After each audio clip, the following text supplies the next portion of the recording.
All right, so hello everybody. Happy Thursday to you. We're going to go ahead and get started here. Today we're going to continue our discussion of human enhancement, and we'll segue very briefly to the discussion of moral human enhancement. So let me go ahead and share my screen. Hope everybody's doing great. So again, happy Thursday.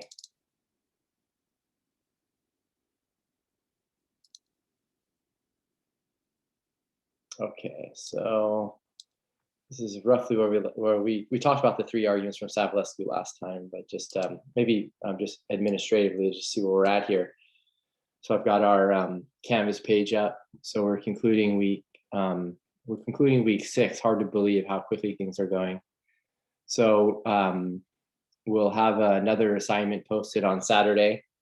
I've had a quick look at some of the assignments that were posted last week, so I'll have those graded probably by the end of the weekend at the latest, or early next week. So I'll be getting on those soon.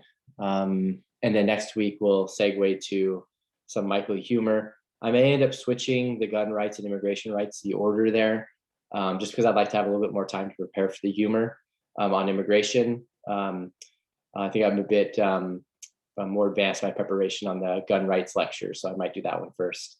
So I'll let you know once I decide that, but it is likely that I'll be switching those in terms of their ordering. Okay. So that's just administrative matters. Any administrative questions or otherwise before we launch into presentation mode here? All right, let's lengthen that a little bit. Okay, so if we're good then, just remember, just by way of recap, we've been talking about Julian Savulescu, talking about his view of human enhancement. We know that he's pro-enhancement, so he's opposed to CAS, thinking about the issue. We saw that he ran 3 positive arguments for his position.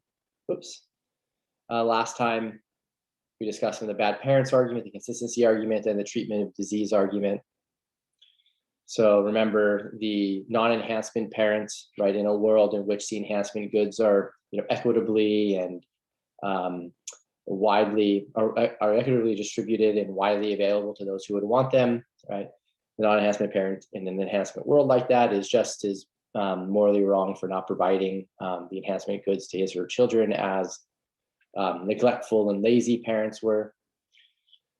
And then the consistency argument involved thinking about claims about how we think we can manipulate our children's environment in order to benefit them, to improve their well-being.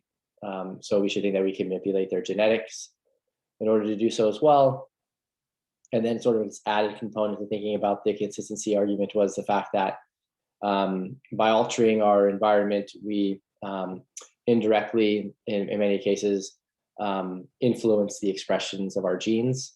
And so given the tight connection between the environment and our genetics, we should be able to manipulate our genes, in a direct kind of way, or otherwise alter the bodily environments that we're in, that we have, so that way our genetic expressions are improved. Okay, and then the treatment of disease argument, you recall, which just says, look, we can treat diseases. We can and we're obligated to treat diseases across a wide range of cases.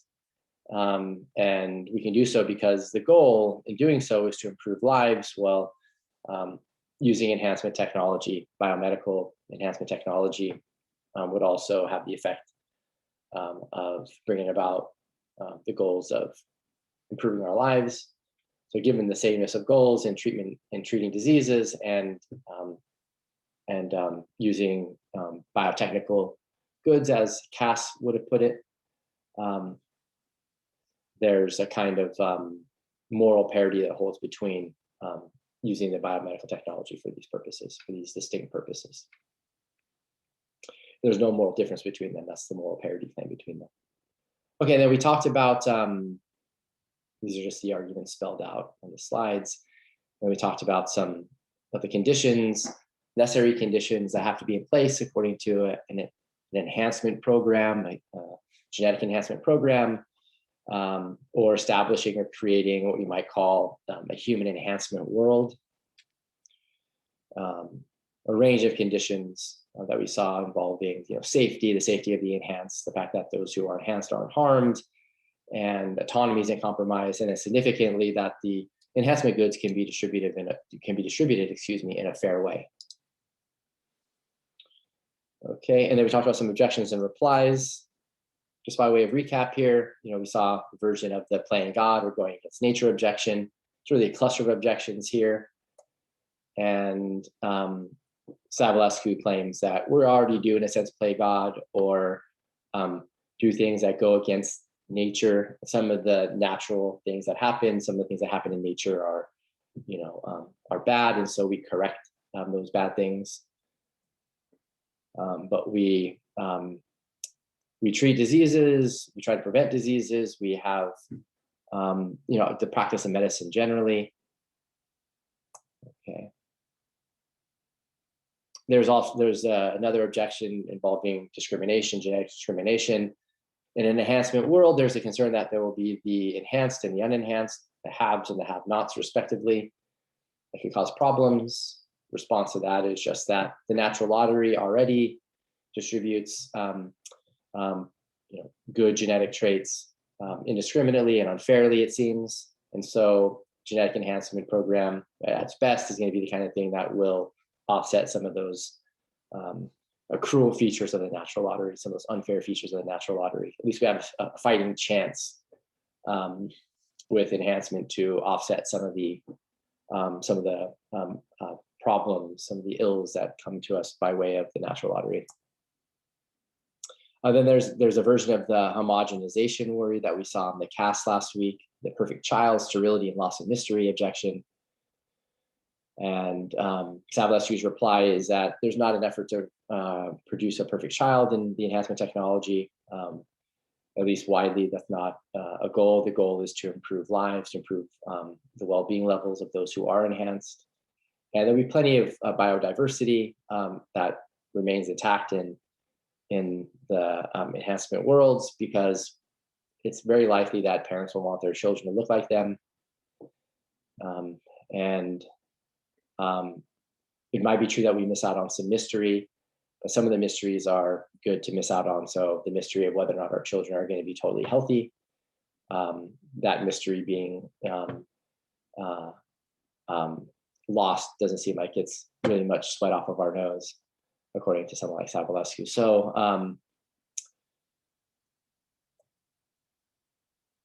right, then the next objection that we didn't get to, so it's kind of like now new material, the recap is done. So there's an objection that human enhancement is going to end up counting against human nature. It's going to go against human nature in a kind of way that's morally problematic. So according to what I have here on the slide, so by genetically enhancing, we fundamentally change our human nature. We'll become transhuman or beyond human. Transhumanists, as you can guess, they would likely happily accept this result, but for many, it's problematic to produce transhumans. Human beings that or beings that are now no longer even considered human, because the genetic makeup of the people that we've created are now no longer, strictly speaking, human. That's the idea. In some literature, actually, this is maybe a point worth pausing at, or a point worth pausing on. In the literature, there are some who think that that the relevant concept here isn't really the biological one; it's the psychological one. It's the person concept. So it might be the case that we can enhance ourselves so much so that we are what some call post people, right? Or if I were one of these post people, I'd be a post person. So the idea is that we can enhance to the point where we create a being that's like even more valuable, right, or even more psychologically robust than a person, and they're called post persons or post people, depending on who you're reading from. And some claim that that we should be wary of that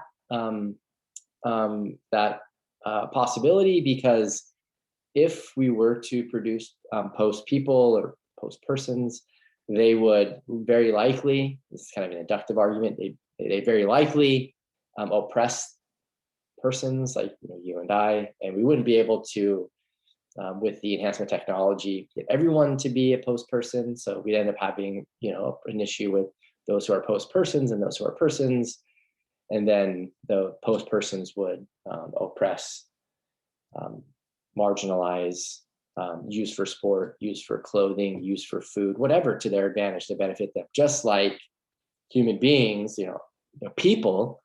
I'm thinking about the more robust psychological notion here. People tend to use other species for their own advantage. So think about how human beings use animals, non-person animals, for the sake of their benefit, and then run all kinds of arguments justifying that practice. So we already got done with that unit. So we've already talked about that kind of issue. But right,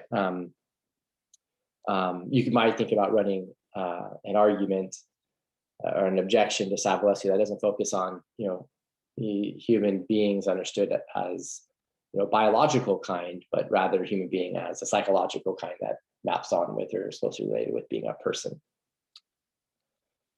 And what Savulescu says, just in response to this against human nature view or objection, is just that it's just part of human nature to be rational, to be a rational being, and to try to improve our lots, try to improve our lives. And so in this way, enhancement is perfectly consistent with our nature. So we wouldn't become like trans humans, we wouldn't become post persons just by trying to improve our well-being. Okay. Another kind of objection that Savulescu deals with is the one that enhancements are self-defeating. So enhancements will lead to other negative consequences that defeat the good of the enhancements themselves. So even though the enhancements may improve our lives in some ways, when we consider the totality of things, including the negative consequences that emerge from enhancement programs or running or developing an enhancement world, we'll see that there's quite a bit of negative or bad that results. And Savulescu's reply is basically we need to do more. We need to do more science. We need to weigh the bad against the good to help promote the overall better world. Lots of good science is needed for this. There's no reason to think that we can't do this, so we should give it a try. If it turns out that we can't, then we put the brakes on the program. So this just lends to the idea that an enhancement program or an enhancement world is just going to require that we have a really good handle on the technology that we're using, and that we have really reliable predictive power over that technology. Like we know what the results will be. Of course, there'll always be unintended consequences, things that we couldn't foresee. The world doesn't always cooperate with how we predict things are going to go. So we have to live and learn in that kind of way. But that's true with just about every technology that we put forward in the past. We've had that issue, and the technologies of the past have had their detractors. They're running similar kinds of arguments about how the negative will outweigh the positive, et cetera, et cetera. There's a sense in which, Savulescu could say, like, part of the human experience, right? Part of our human experience here is to experiment and to take risks and to do our best though with the probabilities,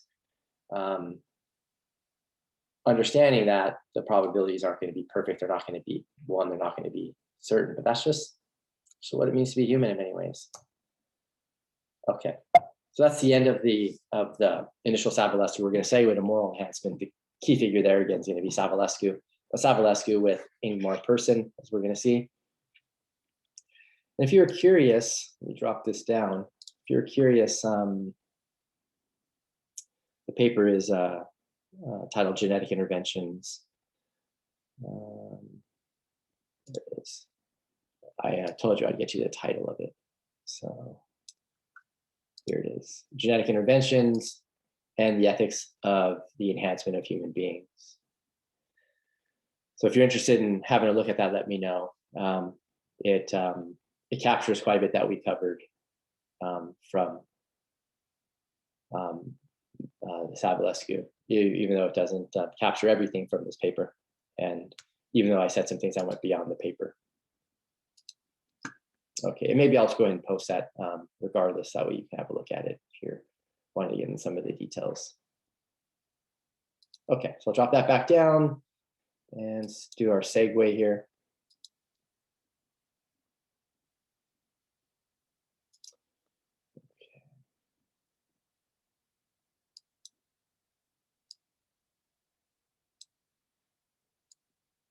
Okay, moral enhancement, Savulescu and Persson.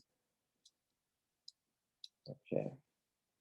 So when I first got into thinking about the human enhancement literature, it was really through the moral enhancement topic. I was struck by the work of Savulescu and Persson, some of the claims that they were making. So there's Savulescu again. We know that he's the director of the UHERO Center for Practical Ethics at Oxford University, maybe the most preeminent practical ethics, bioethics center in the world. Ingmar Persson, he's one of the professors there, someone who's contributing to the research there. So this center is really a research center where you have philosophers who are working very closely with scientists. So it's not just doing armchair philosophy, traditional armchair philosophy. It's actually working very closely with those who are working in biology and the other, neuroscience and the other parts of science that'd be relevant to doing bioethics. So he has an appointment at Oxford University, but also the University of Gothenburg in Sweden. He and Savulescu are both pro-enhancement. They co-authored this book. So this is really my introduction into human enhancement, was this book. I just thought it was fascinating read. Wasn't sure I agreed with it, but it was fascinating. Unfit for the Future, The Need for Moral Enhancement. I just thought, the title or the cover looked fascinating. You don't judge a book by its cover, obviously, in many cases, but sometimes you can't help but do so. Key claims of the book: we need moral biotechnical enhancement, moral biotechnological enhancement in order to deal with many of the mega problems of today. So weapons of mass destruction threaten to destroy everything. Climate change is a serious existential threat. And global injustice keeps hundreds of millions on the verge of deadly diseases that are easily treatable. There's overlap between the second and third bullet points here. So there are a lot of people in the developing world who are suffering from global warming, and they're suffering from it despite the fact that they are contributing very little to the greenhouse gases that are responsible for the climate change, for the global warming in the first place. So that's one instance of the global injustice. But of course, there's also the economic injustices that we've seen. We have quite a bit of world poverty, quite a bit of absolute poverty in the world, as we briefly talked about last time. So one of the key ideas in the book that gets developed, the Unfit for the Future book that I've noted a few moments ago, is that there's tribal morality. So that's a very common way of thinking about just kind of ordinary common sense human morality nowadays, and in the history of morality, if I can put it that way, history of moral thinking in human history. So morality, it's evolved while we were living in small groups or tribes. That's why it's called tribal morality, without the mass threats noted on the previous slide. So this is how morality evolved. And so in a sense, like when we have moral judgments or we form moral judgments about circumstances, we're relying on the judgments that we formed while we lived in these smaller groups, while we lived in these tribes, times when there just weren't the mass threats, mega threats that are out there that, nowadays, that have been around for a century or so. So now we live in a globally interdependent world where a single person could inflict mass suffering on people. Okay, we've seen this: nuclear weapons, biological weapons, etc. And global injustice harms hundreds of millions of people. I've already noted that one. So those are the, this point was duplicated. The source of the mega problems, well, morally defective behavior is the source of the mega problems. The source of the dangers from weapons of mass destruction, the problems of climate change, and the global injustice more generally. And to say more about this, the morally defective behaviors caused by morally defective psychologies, or by psychological disorders, psychopathy, all right, and the like. So the thought would be, if we could use biomedical technology to improve our moral nature, then it'd be far less likely that that we have single individuals or small groups of individuals that inflict so much suffering on the world. So fix the individual effects. This is a solution to the mega problems that's proposed in Unfit for the Future, fixing the individual defects by going beyond traditional moral enhancement methods. That is, remedy individual minds by using biomedical technology that's in the offing. The traditional moral enhancement methods involve education, don't they? Like education or incentive programs or even punishment programs. There's a parity assumption here, is that there's moral parity that exists between the traditional methods and the biomedical methods of enhancement. Of course, there's going to be some debate about that in the literature, but in the work, Savulescu and Igmar, they claim that there is no moral difference between the traditional methods and the biomedical methods that we would use to cultivate morality in individuals. All right, so it might be a thought like, well, why think that that we could use this biomedical technology in the first place to morally enhance? What would be needed, obviously, is some premise about how our moral side has a basis in biology. So there's a biological basis for morality. Doesn't have to be, morality doesn't have to be entirely determined by our biologies, but there has to be at least be a basis for it. And I think that Savulescu and Persson think that it's pretty clear that there is one, and not just because they have a hunch that there is one, because there seems to be some pretty good evidence out there that there is. And they discuss some of this in the paper I had you guys read, or I'm having you guys read this week. But there's even some in that Savulescu paper that I taught from last time on Tuesday. Let's see here. I think I have it on. Yeah, right here. Good. So, and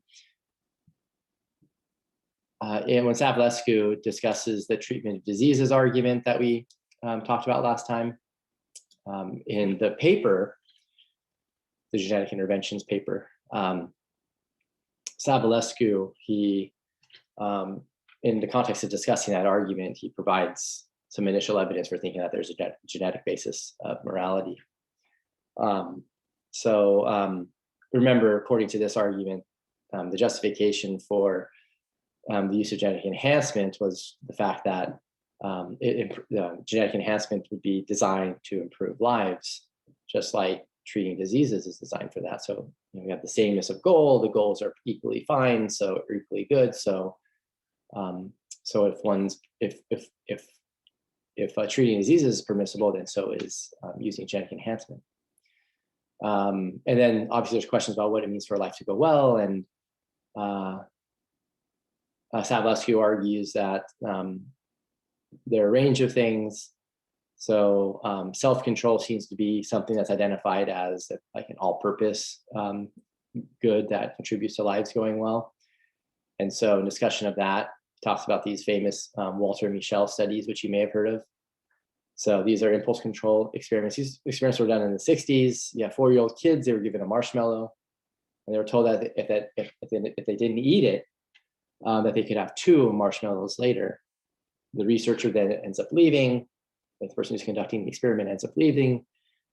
Some ate the marshmallow and some did not. Those who didn't, they presumably used like strategies of self-control strategies in order to avoid devouring the marshmallow as 4-year-olds would be wont to do.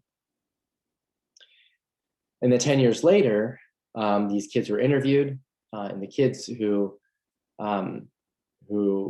showed the impulse control, those who waited to have the second marshmallow, they typically statistically had more friends, better academic success, more ambition to succeed, and they did better on tests like the SAT. Okay, so those are all things being equal, tend to contribute to lives going better for the individuals who are living them. And then just generally, there's been work showing that impulse control has been linked to socioeconomic control or socioeconomic success and avoiding conflict with the law. I think I wanted to write success here. Change it before I forget. And then other things that might contribute besides self-control to our well-being, lives going well for us. Although we need to work out a complete theory of well-being. At the end of the day, if you wanted to fill in all the details perfectly, but all-purpose goods besides self-control would be intelligence, memory, self-discipline, patience, empathy, having a cheerful disposition, etc. And there's hope that, and some evidence out there for thinking that technology might be used to improve our moral character by way of improving our empathy levels, improving our imagination, our sympathy, fairness, honesty. We'll look at some of that in a bit.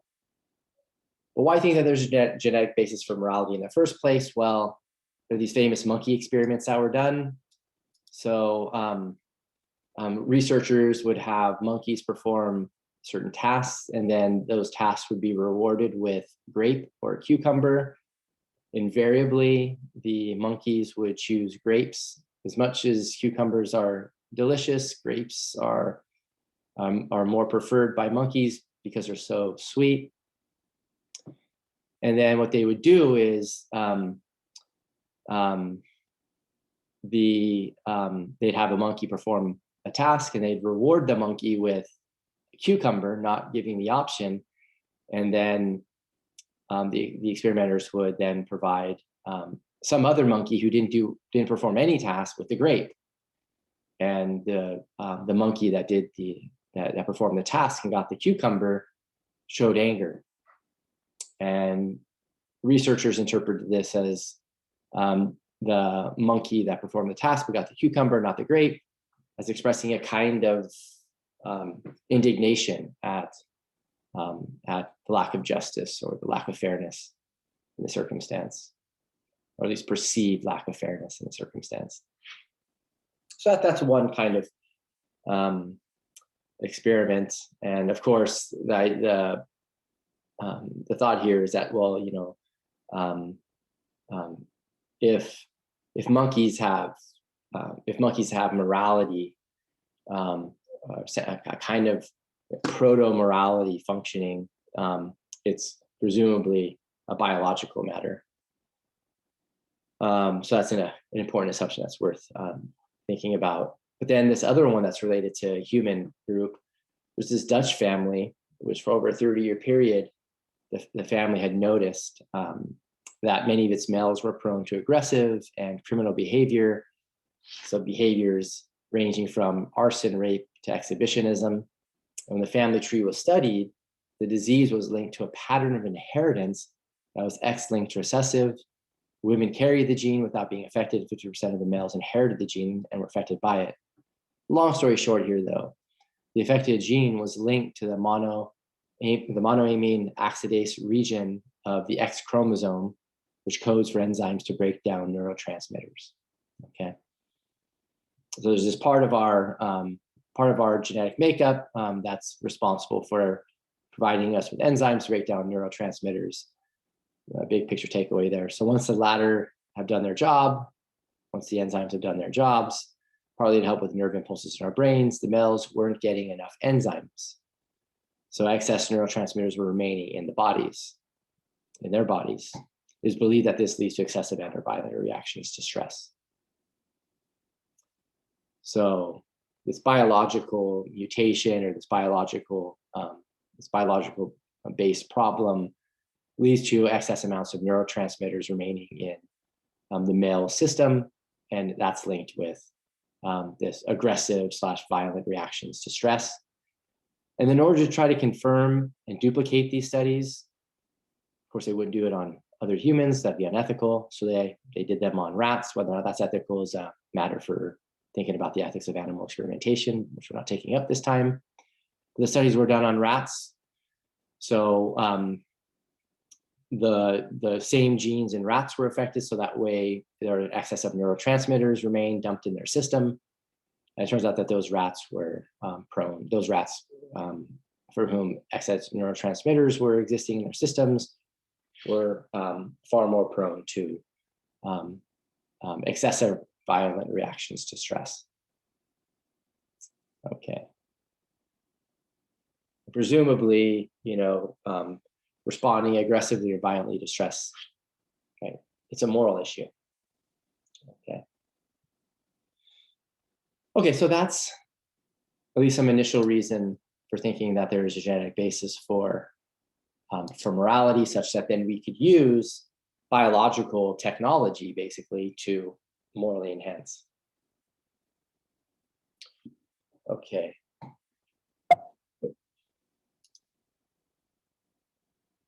So here, the co-author paper I had you guys read is this 2012 paper, Moral Enhancement, Freedom, and the God Machine by Savulescu and Persson.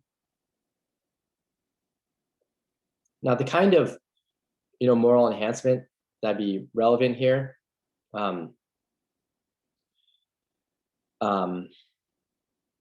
is the kind of enhancement that would sort of improve our like moral dispositions as opposed to like our moral statuses. So there's a philosopher named Nicholas Agar who I've introduced, who works in this area, and he's against moral enhancement, but of a certain kind of moral enhancement. So Agar can agree with the kind of enhancement that Savulescu and Persson, by and large, argue for, but be opposed to other kinds of moral enhancement. So Agar, he's a professor at Victoria University of Wellington at New Zealand. He works in ethics of technology. And I've introduced the idea of post-persons, and what Agar ends up arguing is it's possible to create post-persons. We need to be careful that it's morally wrong to create them, because the reasons I've noted, the post-persons would likely use us to benefit themselves. This is what I wanted to get to this slide here. When it comes to moral enhancement, there's enhancing moral dispositions, as I've anticipated, in it, but also enhancing moral status. So enhancements that aim at the increase of the moral value of one's actions and character, or characters, that's enhancing our moral dispositions, but enhancing moral status is it's enhancements that would increase the moral worth of the agent herself. So it's one thing to have enhancements that can help us improve the moral status of our actions, such that more of our actions are morally permissible or morally right, and to increase the value of our characters, so that way we're more habituated or more naturally inclined through practice and all the rest to act wisely, justly, courageously, temperately, etc., honestly, etc., to the world that we encounter. So again, it's one thing to have those kinds of enhancements. It's another thing to have enhancements that would turn a person into something that goes beyond a person, to have an elevated moral status. And the kind of enhancement that Savulescu and Persson are dominantly interested in is this kind. Is involving improving our actions, the moral status of our actions, and the moral status of our characters.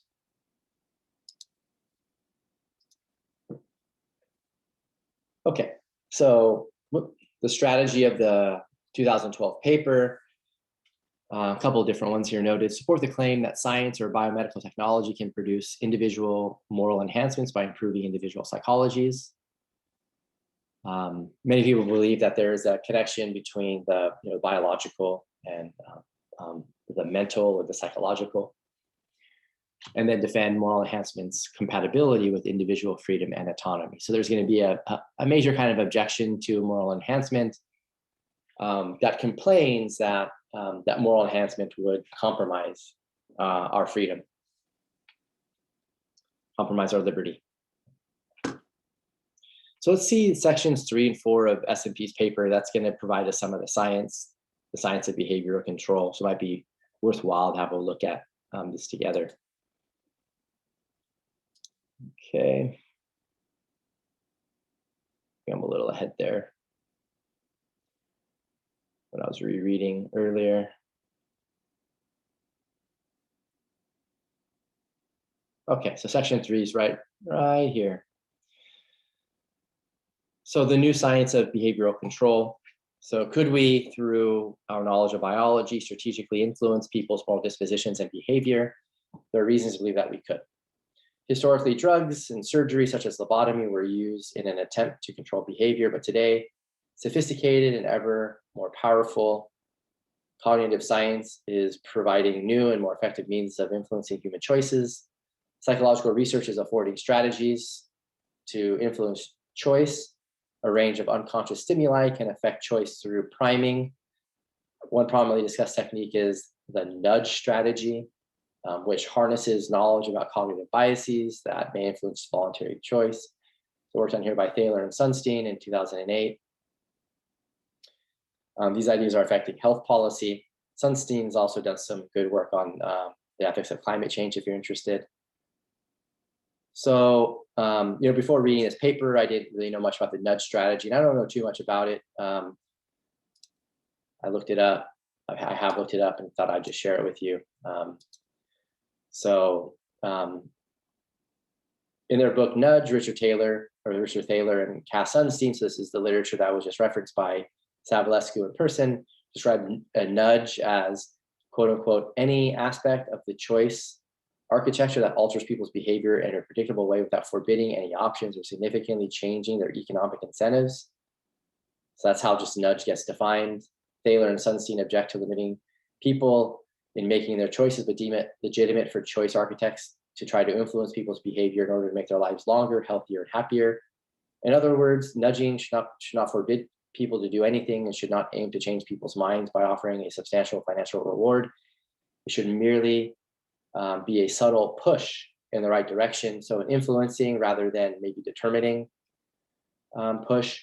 There's some compelling examples of nudging that illustrate the power of this friendly type of psychological manipulation that started with the UK, where the government took serious steps to influence its citizens' behavior. So in 2010, the Prime Minister, David Cameron, at the time, established the Behavioral Insights Team, also known as the Nudge Unit. The goal of the economists and psychologists in this team was to do this, figuring out how to nudge the English people into making better decisions, right? And then Brexit happens. I'll set that aside. I'll shut up. One of the challenges to the Nudge unit encountered was the fact that very few Brits insulated their attics. Even offering generous subsidies had little effect. During their investigation, the Nudge unit finally realized that what kept the Brits from insulating their lofts was not the insulating itself. It was the fact that people had to clean up the junk that over the years had accumulated in their attic. This insight led the Nudge unit to offer attic clearing services. The result of this simple incentive, the number of people insulating their lofts increased almost fourfold. Okay, just to give kind of an example of it. So this nudge strategy,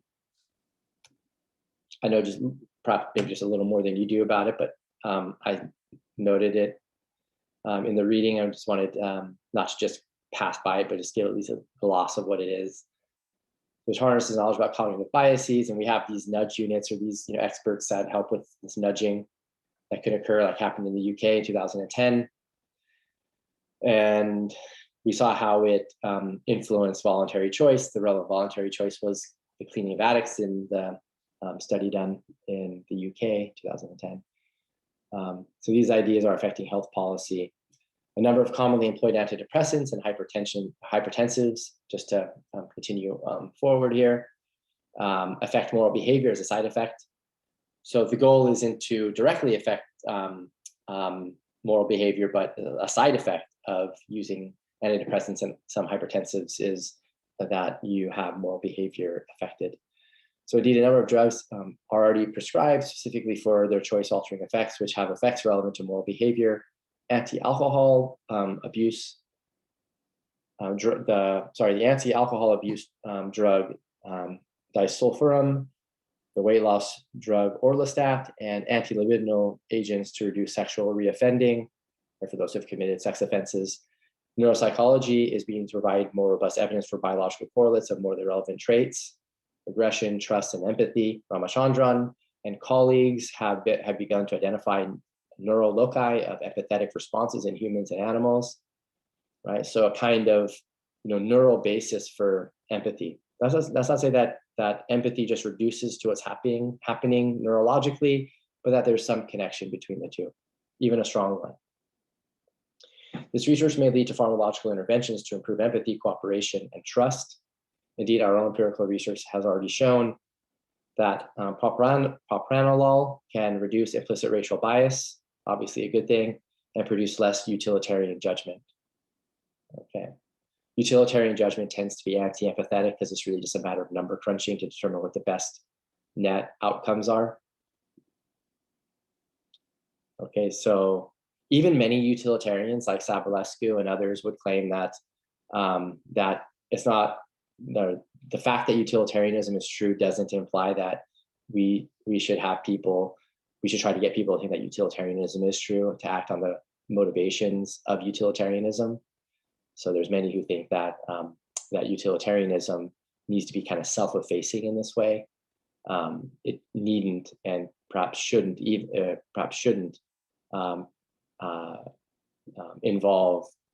The truth of utilitarianism shouldn't involve converting people to the truth of utilitarianism. Okay, that's sort of a side point that I'm trying to connect here with this how some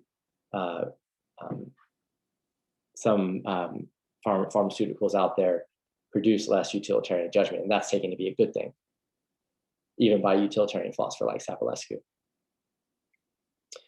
Okay, there are non-pharmacological means of influencing moral behavior. Works by Neil Birbaumer and colleagues on neurofeedback techniques has shown promise in rapid training of new emotional responses, and has been suggested as possible treatment for psychopathy. So one more here. So neurofeedback therapy, we've got a little image of it here. So you see electrodes are attached to this person's brain, or in this little cap that has all these electrodes in it. So you see how different parts of the brain are simulated. I guess this person's playing a video game, it looks like. They're kind of mapping what's going on inside the brain while that's happening. So individuals are getting tired of being prescribed medications that do more harm than good and seeing doctor after doctor without any relief. Because of this, neurofeedback therapy has become a popular therapy method for conditions ranging from anxiety and depression to concussions and migraines. When first hearing about neurofeedback, you probably have a lot of questions. It's a treatment that changes the state of the brain. What? No worries. We understand that neurofeedback therapy can be a big, scary word. That's one of the reasons why I looked it up here, so we can look at it together. And you might have some fears when it comes to trying it. That's why we put everything you need to know about neurofeedback in one place. What is neurofeedback therapy? Neurofeedback, or EEG in medical terms, is a non-invasive way to control and measure your brain waves and body temperature. This form of therapy allows your neurofeedback provider to retain an otherwise involuntary body process, that is your brain waves, through conditioning. And then why is this supposed to be helpful? Because common conditions like depression, ADHD, anxiety, concussions, things you hear about all the time on the news and elsewhere, are more occur when your brain waves aren't working together in perfect balance. Neurofeedback therapy allows you to retain specific areas of your brain to bring it back to its functional best. Okay. You can you can compare this to your car after you've hit a pothole. Because it's lost one of its tires, the rest are thrown out of alignment, your car won't work efficiently again. until you have all the tires realigned. Likewise, your brain doesn't work efficiently until all of its regions are working in alignment. This is where neurofeedback comes into play. Okay, so that's just to give you just an initial sense of what this neurofeedback therapy is that Savulescu and Persson refer to. But the interesting thing is we got these things called brain waves, and there are many who've done research in this area where it's not just brains that have these kind of waves that they perform, but other organs as well. And there's research out there that suggests that if we could produce machines that could just correct the aberrant waves of our organs, then we could restore people to health. This is just happening at the brain level. Okay. Of course, if this was a psychology course, we'd be able to go into more detail here. But I just wanted to give you a flavor, and in case you didn't know what the neurofeedback therapy was, at least now you have like a rough sense of what it is, such that you could understand a paragraph or two here in the Savulescu and Persson. And then they just reference a few other technologies that I encourage you to look up. I'm going to go and skip over in the interest of time. Get to the philosophically meaty stuff. Neuroscience promises to explain addiction, which itself can contribute to immoral behavior. Addicts have difficulty delaying gratification, choosing a smaller immediate reward over a larger delayed reward. Bodinger et al. Found that this impulsivity was associated with greater activity in the parietal and prefrontal cortex activity that is in turn strongly predicted by some genotypes. Okay, all right, so the genes having a psychological role, or genes producing something psychological due to the genetic impact on what's happening inside the brain. But environmental influences are also important in explaining addiction. Stress is a risk factor, apparently because of its effects on the mesocortical limbic dopamine. Because of its effect on the mesocortical limbic dopamine. Primate studies seem to indicate that low social status also increases vulnerability to addiction through its effects on dopamine expression. Okay, so in addition to there being these potential genetic contributors to addiction, which can lead to immoral behavior, but also these environmental conditions. Okay, and then they also just to round things out here in section 4, Savulescu and Persson, they discuss the connection between oxytocin and serotonin in our moral lives. So one substance with effects on moral behavior is the hormone and neurotransmitter oxytocin. I'm sure you've heard about oxytocin at some point or other in your studies. Oxytocin is naturally elevated by sex and touching, but can also be elevated by nasal spray. It facilitates birth and breastfeeding in humans and other mammals, but it also appears to mediate maternal care, pair bonding, and other pro-social attitudes like trust, sympathy, and generosity, which have a moral basis.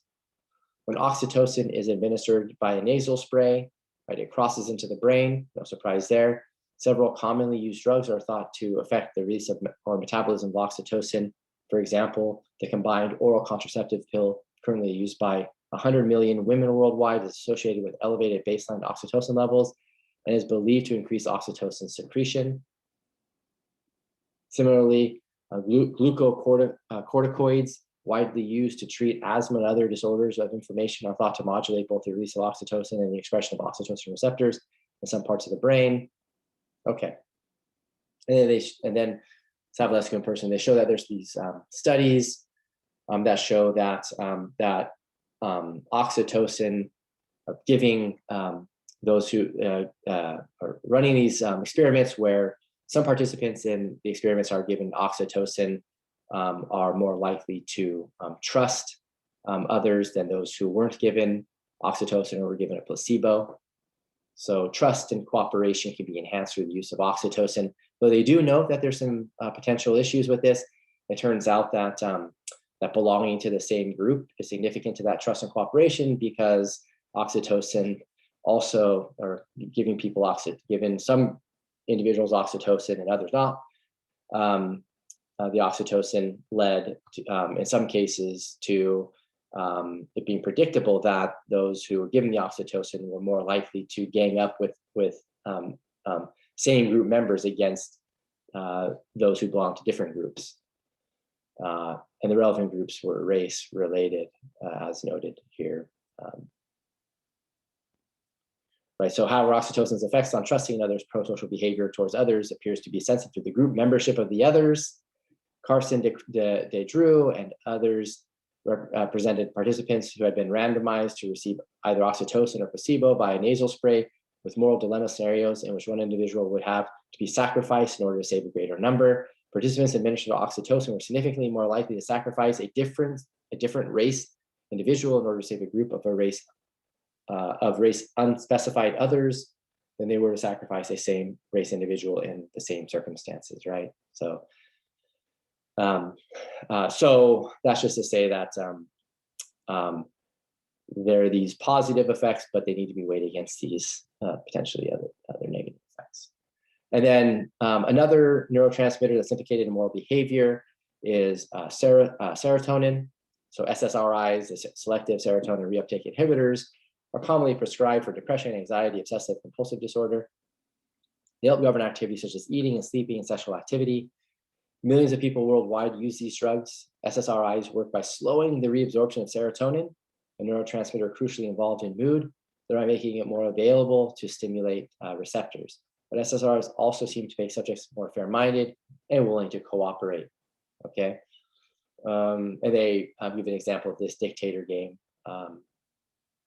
to show that SSRIs do tend to contribute to these things that are at least related to, perhaps even in close ways, our moral lives, cooperation and being more fair-minded. Okay. It turns out that there were some negative effects of that as well, but all that really just shows is that that there are these connections between like our biologies, affecting our biologies, and right affecting our moral lives. That there's some connection between the two. That's promising, by way of our research projects, and then ultimately, if we can improve on them in the right kinds of ways, we might very well be able to use these biomedical technologies that are already available, just hopefully improved for the sake of improving our lives morally, but also to improve individuals so that way they're less likely to give in to psychopathy and do things like use weapons of mass destruction to blow up people, large populations, or find biological weapons to then distribute through the mail in a mass kind of way, causing all kinds of injury and destruction. Okay, so good. I know that was quite a lot, but I wanted to just show you that the scientific connection. They devote quite a bit of time in their paper to it, so it's worth saying a few things about it. Okay, so John Harris, he's someone who's going to come in and challenge Savulescu in person. They actually have quite a healthy debate going back and forth. So we're going to just capture a piece of it here, the piece that Savulescu in person develop in their paper. So here's Harris. He's someone who's a distinguished research fellow at the UHERO Center for Practical Ethics. So he has an appointment there, and he challenges moral enhancement. So here's a passage that captures Harris's challenge to Savulescu in person. So moral enhancement is wrong because it restricts the freedom to do wrong and undermines autonomy. Right? He implies that moral enhancement will somehow make it impossible to act immorally. So this is a passage by S&P on page 406 of the paper. Somehow make it impossible to act immorally. That's supposed to be a bad thing, because if it's impossible to act immorally, then our freedom is going to be curtailed.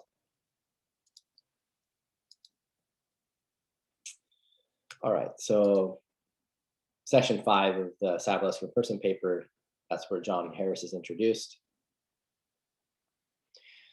So then here's just going into a bit more detail from the text. This Harris objection. So Harris writes famously in book 3 of Paradise Lost, Milton reports, this is Harris's passage here. Famously in book 3 of Paradise Lost, Milton reports God saying to his quote unquote only begotten son, Jesus of course, that if man is perverted by the false guile of Satan. He has only himself to blame. Whose fault? Whose but his own? Ingrate he had of me. All he could have. I made him just and right, sufficient to have stood, though free to fall. This is God talking to. This is God talking to Jesus, the only begotten Son. So God made us just and right. God made us good enough. Also, God made us with free will, so we were free to fall, and our being free to fall led to the fall. If you know the Christian theology here, the fall in the garden, which has led to quite a bit of badness according to Christian theology in the world. Like to put it very, very quickly and generically. There's much more detail that could be brought in there, but this is not a theology course. So when God says a man that he, quote unquote, that he had a male that he could have, he qualifies this in two ways. Firstly, by the vainglorious claim that I made him just and right. And second, by a wonderful analysis of freedom, sufficient to have stood, though free to fall. So Milton's God was certainly overestimating her role in making humankind just right and all the rest, because it doesn't seem like we were, according to Savulescu Persson. Response here might be that Savulescu Persson, they're not taking seriously enough the fall, but set that theological issue aside. But nature, or particularly evolution, has done most of this for us. We have certainly evolved to have a vigorous sense of justice and right, that is, with a virtuous sense of morality. God was, of course, speaking of the fall from grace, when congratulating herself on making man, quote unquote, sufficient to have stood, though free to fall. She was underlining the sort of existential freedom which allows us the exhilaration and joy of choosing and changing at will our own path through life. And while we are free to allow others to do this for us, and to be tempted to fall, or be bullied, persuaded, or cajoled into falling, we have the wherewithal to stand if we choose.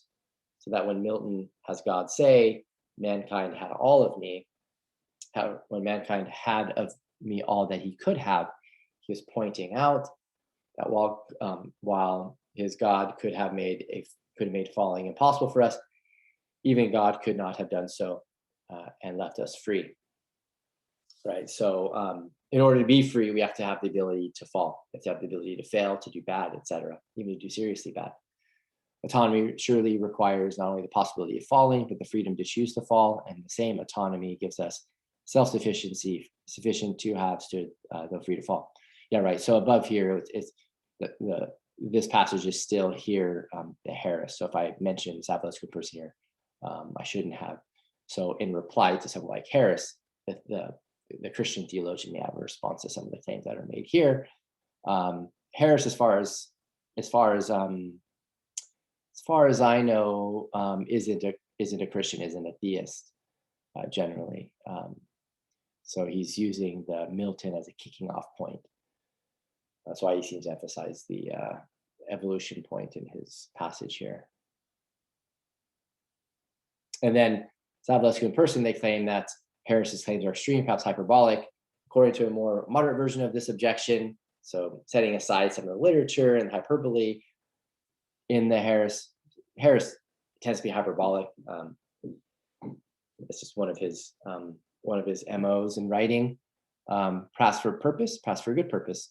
According to a moderate version of this objection, moral enhancement is wrong because it restricts the freedom to do wrong and undermines autonomy.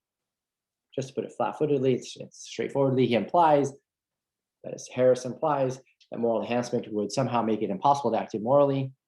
We ask first whether this is so, and secondly, if it were possible to act immorally, whether this would be a bad thing, all things considered. So Savulescu Persson, they reply to Harris on this freedom point, this freedom objection, if you want to call it that. Would moral enhancement make it impossible to act immorally?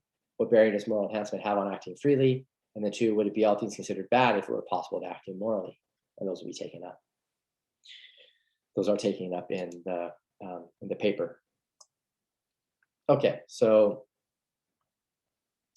Savulescu Persson, they deal with this issue of acting morally. So being morally enhanced means being disposed to arrive at correct moral judgments about what to do and being disposed to act from these judgments. And so then the question is, well, what are the correct moral judgments that are supposed to then guide our behaviors? So just acting morally seems to involve forming the right moral judgments. So just setting aside moral enhancement for a minute. Acting morally itself just seems to involve having the right moral judgments and then acting on the basis of those moral judgments. Okay. And so then the question becomes, what are the correct moral judgments? And a moral enhancement program would be one that assisted us in arriving at the correct moral judgments and assisted us in acting on the basis of those moral judgments.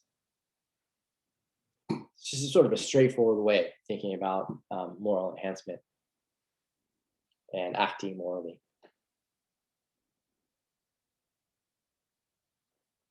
Okay, so what they do is they suppose like a simple utilitarian theory is true. A simple like preference utilitarian view. So a preference utilitarian view would just maintain that the right action is one that maximizes the preferences of those affected by the action.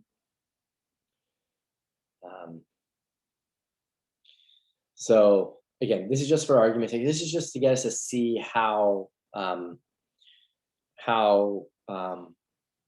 moral enhancement could apply to acting morally, given thinking about a potentially correct moral theory. So then we apply this to utilitarianism. So when we morally enhance, or we're going to apply the moral enhancement to the utilitarian system, just because we're assuming for argument's sake that utilitarianism is the correct moral system. Well, there's cognitive enhancement. So what's going to happen here is that we're going to arrive at the correct utilitarian judgments. So the enhancement will help us arrive at the correct utilitarian judgments involving maximizing the preferences, maximizing the happiness levels of those who are going to be affected by our actions. Surprise, surprise. So we will form the right judgments.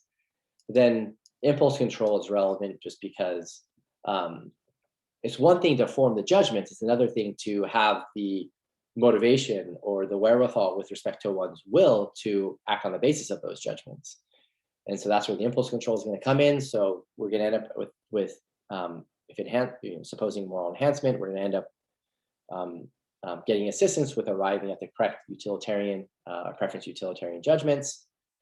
And then the impulse control piece is going to be moral enhancement, helping us to use our will to act on the judgments that are the correct ones, the morally correct ones. And then lastly, Savulescu Persson just note that self-sacrifice is going to be relevant. So the enhancement is going to help us with respect to being more altruistic. So when we self-sacrifice, we're sacrificing then something egoistic that we may have in mind for something that involves another person or a group of people. And think about utilitarianism, right? The self-sacrifice is relevant because remember, utilitarianism is telling us that the right action is one that maximizes the preferences of those affected by the action. And of course, actions are and will very often affect more than one person, more than just oneself. And so if we're taking utilitarianism to be the correct moral theory, then self-sacrifice is going to be relevant and moral enhancement should contribute to, right, this self-sacrifice or should contribute to, right, acting altruistically. So the judgments that we arrive at, the judgments that we're assisted in arriving at, again, given utilitarianism is true, and given that we're thinking about someone who's given the relevant moral enhancements, will involve altruistic judgments. And we can understand those as just judgments that involve doing something for others, not just doing something for oneself. Okay, so then Savulescu and Persson say, given all of that, it doesn't appear that moral bioenhancement, like in principle, all by itself, limits freedom or autonomy, right? It seems like we can be perfectly free, even though we're cognitively enhanced, just like you might be cognitively enhanced through some kind of like traditional education, where you're arriving at the correct moral judgments because you've learned how to think ethically, right, more carefully, right, in a more fine-grained way. But also, you might be someone who, in a traditional way, finds impulse control through maybe attending, church groups that want to focus on just being more pious and being better, or by reading self-help books and following some of the practices that are suggested in them, or by getting help with certain medications that are prescribed by a psychiatrist or otherwise, right? Likewise, we could get the biomedical technology that can help us with the impulse control. And self-sacrificing, getting assistance with being altruistic doesn't seem to compromise our freedom either. And then moreover, that's just kind of like a interesting point that they developed as we're thinking about. Women have morally superior psychological properties compared to men. They use women and men as the distinction here. I don't know if they meant, or the studies are actually female and male. We have to look at the studies to know, but they don't make the fine-grained distinction there. So they focus on women and men. So that's them. That's not me. So women have morally superior psychological properties compared to men, and presumably there's a biological basis for this. There's a biological basis for the difference between women and men. That seems pretty obvious. There is some debate about this, so I don't want to say that it's completely obvious or that it's totally uncontentious, but it seems pretty clear that there's biological differences. There's between men and women, and the superiority, though, the crucial thing, though, the superiority in these psychological properties that women have over men, or females have over males, right, presumably has a biological basis. The reason why I'm sort of making this female male distinction as opposed to women and men is just because it seems like the biological difference is found at the level of female versus male, as opposed to women versus men. Women versus men being a gender difference, which may have connections to biological conditions, but needn't, right? And then there's definitely in many cases correlations, but there needn't be. But then we think about female male, that's a biological distinction. Okay, at least that's widely believed to be one. So presumably the claim that Savulescu and Persson are making here is presumably there's a biological basis for the difference between women and men in terms of these moral properties. The fact that females tend to be morally superior to men, or that females tend to be morally more superior.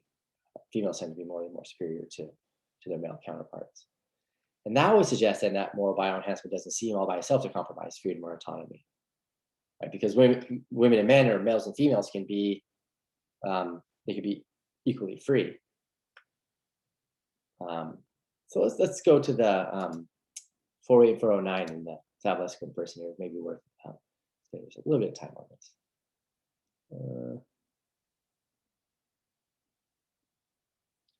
So this comes in the context of thinking about the altruism point. The idea that females tend to be more altruistic, more empathetic. So according to Simon Baron Cohen, there is also a striking correlation in respect of altruism and identical twins. So this is identical twin point. If there's a genetic basis to some trait, such as sense of justice or altruism, this opens the door to future biological manipulation of that trait. Even if control of the trait is impossible, changing the strength or nature of a disposition, even to a small degree, can have that moral effect. Okay, this was the paragraph I wanted to get to, but that's still an interesting point, isn't it?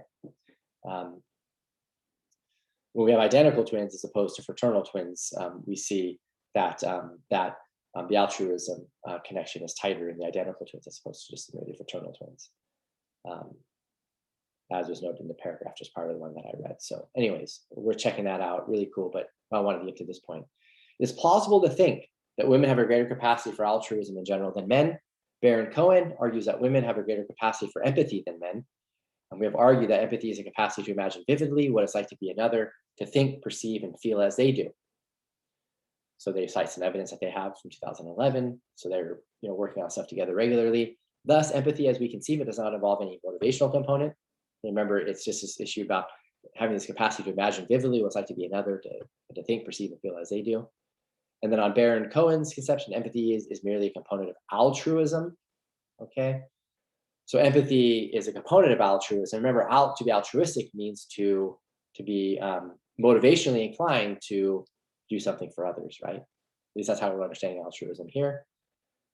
As we understand it, since we take altruism to include also a motivational component, a sympathetic concern about how others feel, concern that they feel good rather than suffer. So yeah, they go even further. When we're acting for the sake of others, we're concerned with their states, whether or not they're suffering, whether or not they're in happy states, etc. We want them to be in happy or better states than suffering states. And Baron Cohen notes that empathy can act as a brake on aggression. Thus, we should expect that a lesser male capacity for empathy could go with a greater display of male aggression, which is borne out by the stats, the statistics of crime like murder. Baron Cohen does not maintain that women are not aggressive at all. His claim is rather that female aggression tends to take subtler forms of backstabbing, social exclusion, etc., instead of direct physical assault. And these subtler forms of aggression presuppose mind reading. That's a really cool point that I wish I had time to talk about, but I'm going to set it aside. If women have a lower tendency to harm others overall, it seems that in principle we can make men more moral by biomedical methods, by making them more like women, or rather more like men who are more like women in respect of empathy and aggression. So that's just supposed to justify why I note here women have more superior psychological properties compared to men, right? They're more empathetic. They're less prone to violence. They can be plenty aggressive and all the rest, but it's not going to be a violent type aggressiveness, at least compared to what we find in men. Okay, so I find those ideas fascinating to think about. So some Harris claim that moral bioenhancement compromises freedom, though, because it determines moral behavior. Okay, so this is just they're trying to give Harris his best run, and they say, okay, this is what he has in mind, is something like the fact that moral bioenhancement is going to be determining, it's going to be deterministic, and the assumption here is that determinism rules out free will. So it's what we call an incompatibilist assumption. So incompatibilism is the view in the free will literature, which has it that that free will or someone acting with free will requires that that their action not have been determined by anything antecedent to it. That's what we have here in the chat.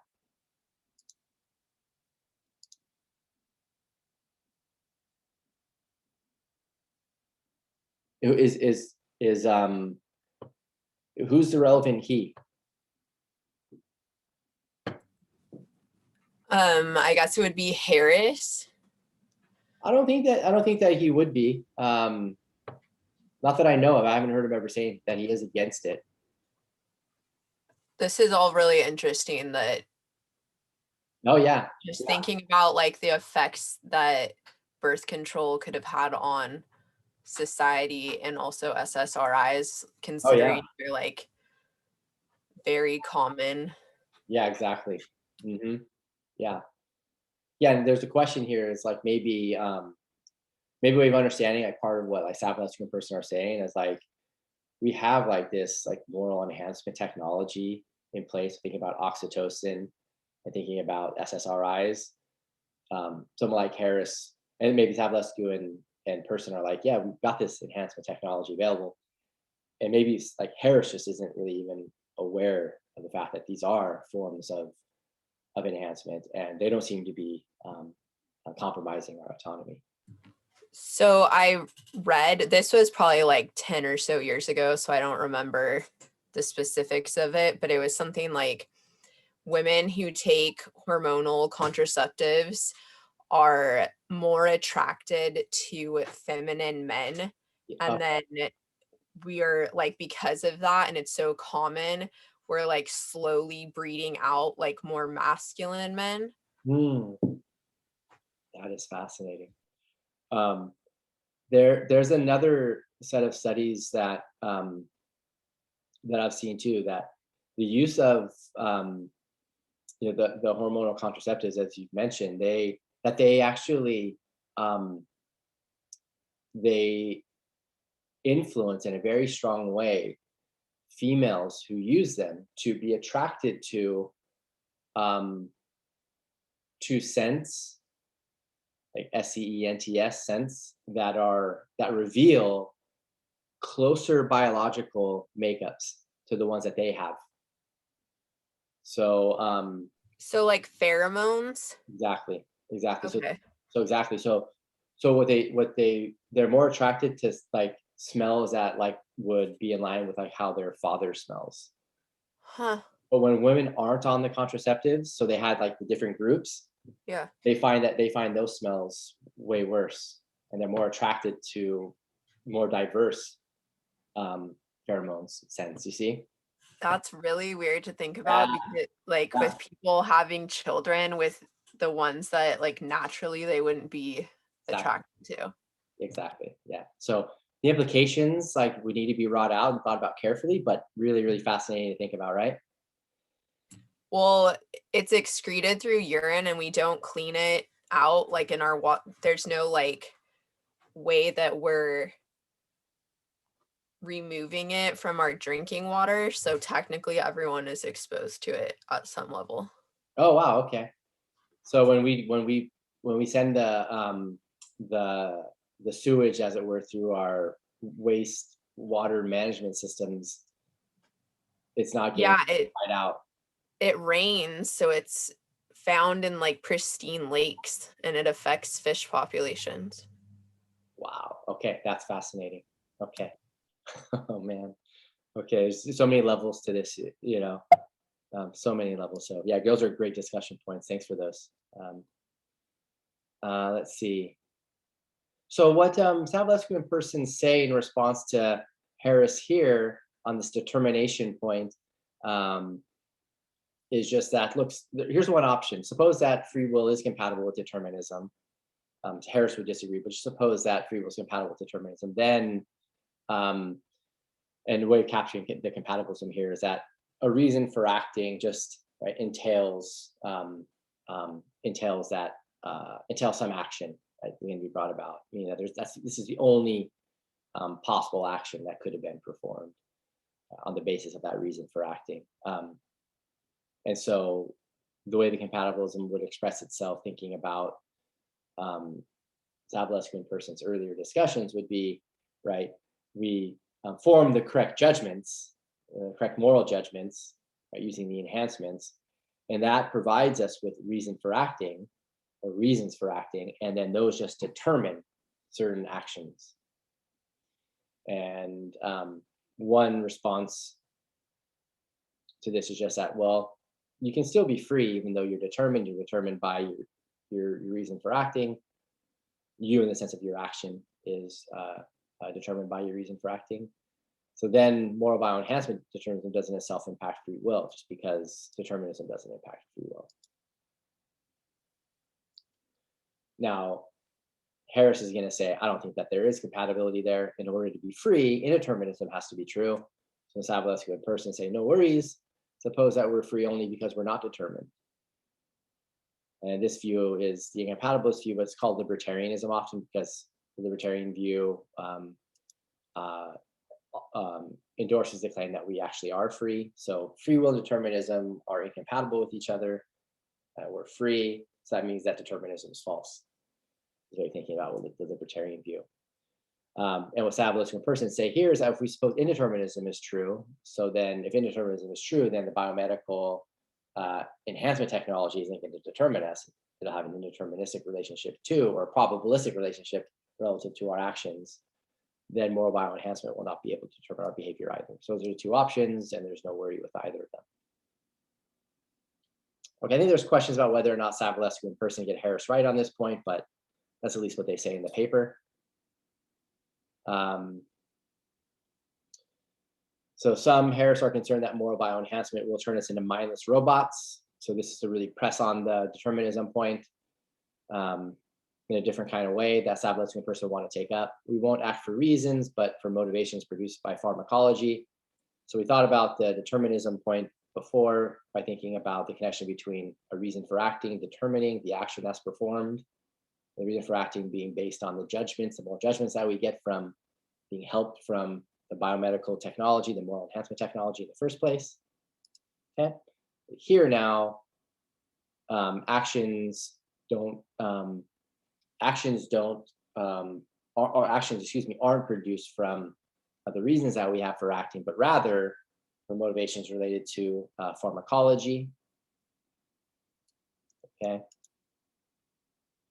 Oxytocin, SSRIs, maybe some modifications of those that Savulescu and Persson would endorse. So Savulescu and Persson, they claim that the morally bioenhanced will act for reasons just as we do. They just will be given up. They will just be given help in their efforts to act for moral reasons. So there's no reason to think that,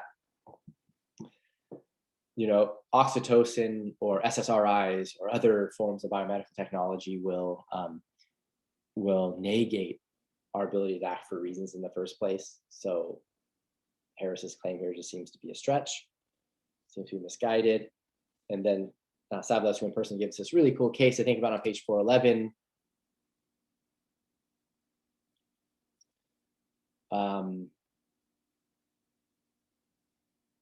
The beggar in the street example. So section 10, John is a professor of mathematics at the University of Oxford. Every day he passes a beggar sitting in front of his college. The woman is in rags and asks for 50 pence for shelter that night. John always averts his gaze and walks as far as possible away from her. I don't know if that's pence or pounds. I don't really know, maybe pounds. He never gives her any money. John is relatively wealthy and prefers to buy expensive bottles of claret from the college cellar for himself and his friends. John takes a drug which makes him more interested in the suffering of others, more empathetic, more capable of vividly imagining what it would be like to be in another person's shoes. The drug is like a pair of quote unquote moral spectacles, clarifying his vision of the other. He looks at the beggar, reflects more about her suffering, and so decides to give the beggar an apple. He does not give money. He does not give money because he believes the beggar will use it imprudently. In this case, there's a right sort of connection between deliberation. Right sort of connection, deliberation, judgment. Right sort of connection, deliberation and judgment. John acts for reasons as much as anyone acts for reasons. He just got to see things the right way, and biomedical technology helped him to do so. John's giving the apple was not unfree, it was virtuous. Imagine John, when he took the drug, always behaved in the morally correct way. He would not be unfree, he'd be the most virtuous person because he'd always acted in the morally correct way.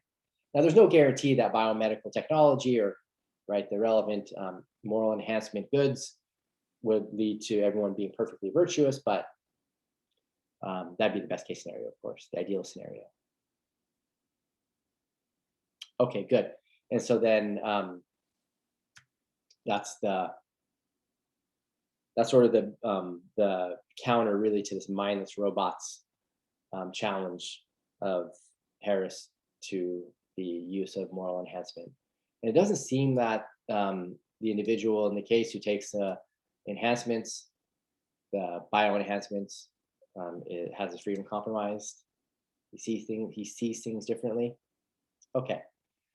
Now, lastly, I know I'm running over here a little bit, so feel free if you need to run to go ahead, but I'm just going to go ahead and continue with the discussion here to round things out. So the God machine is designed to obliterate seriously immoral behavior.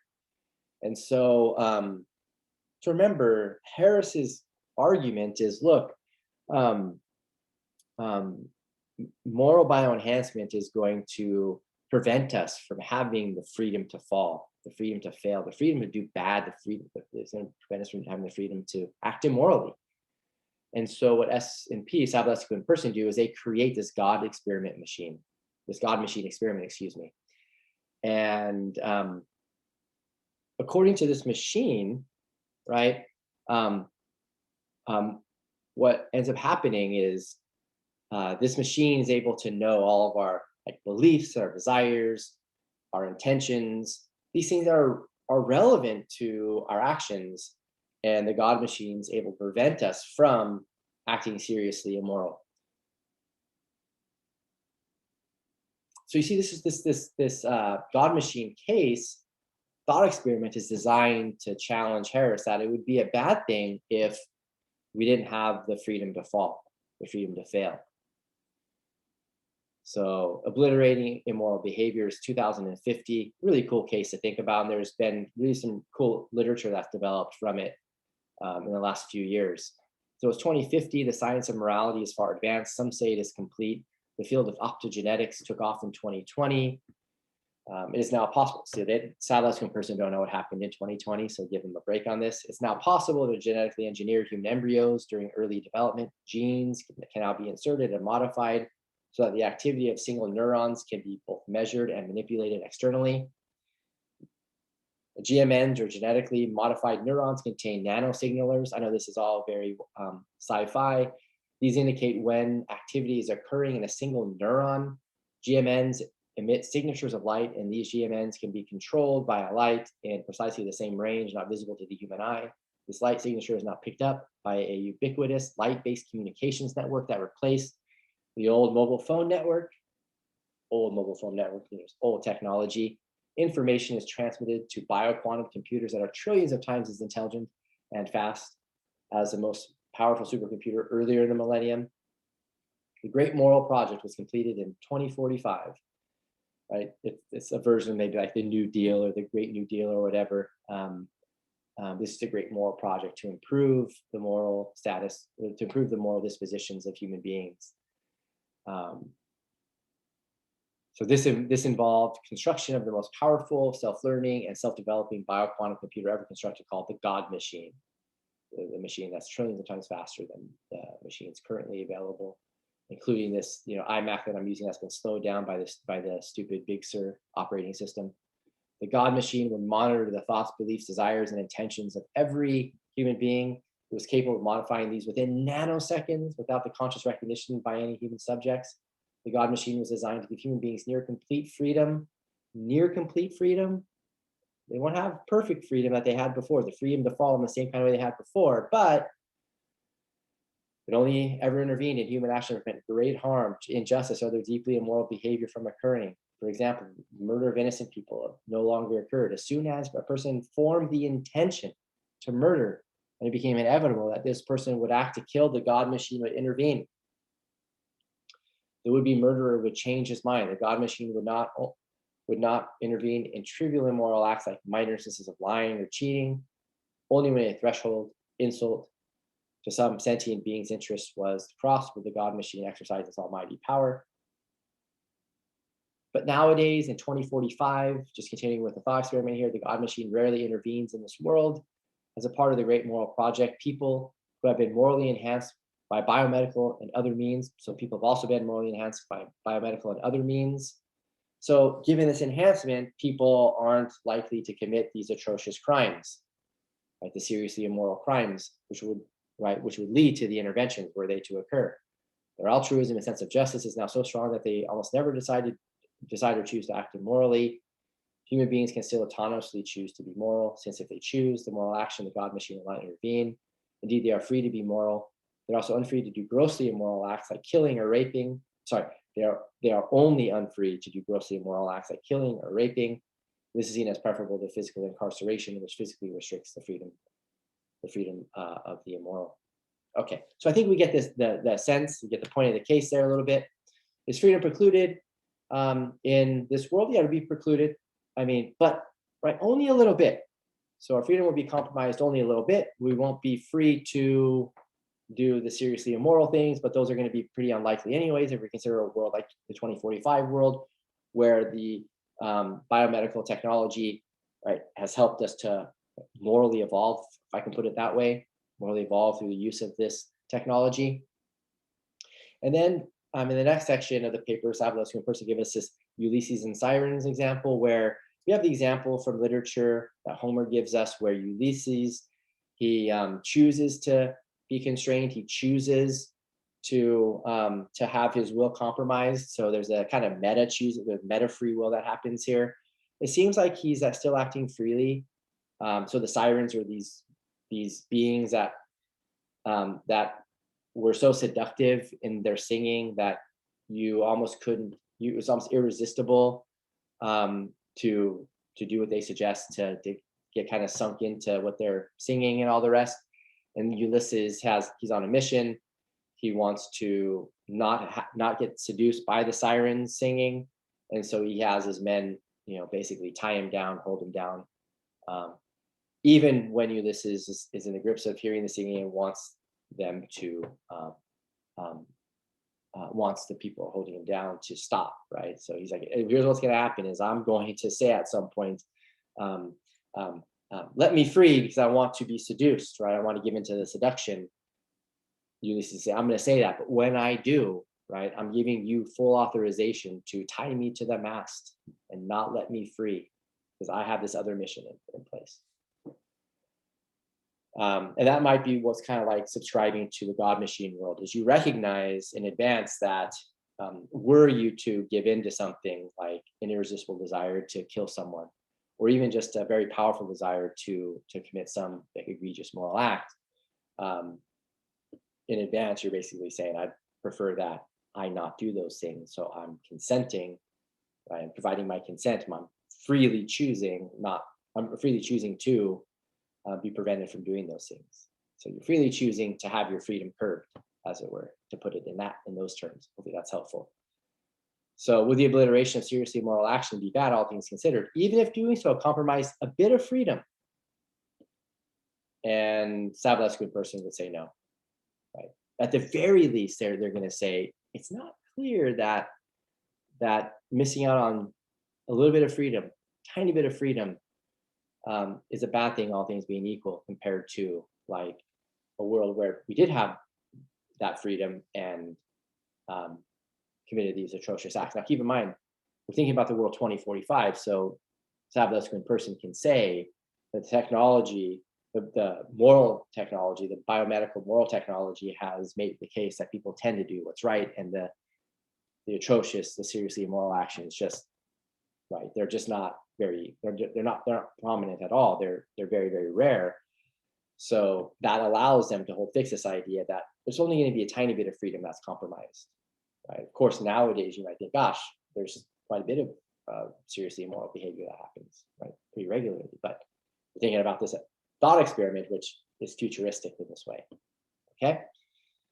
So even if in the God machine world in the future, where the technology is like so advanced, even if our freedom is curbed, right, it's not clear that it's not a better world, right, to have the God machine intervene and prevent killings and rapes and genocides and all the rest. Okay. And that would be a direct response to Harris, right? Because Harris is concerned with the freedom to fall objection, right, to moral enhancement.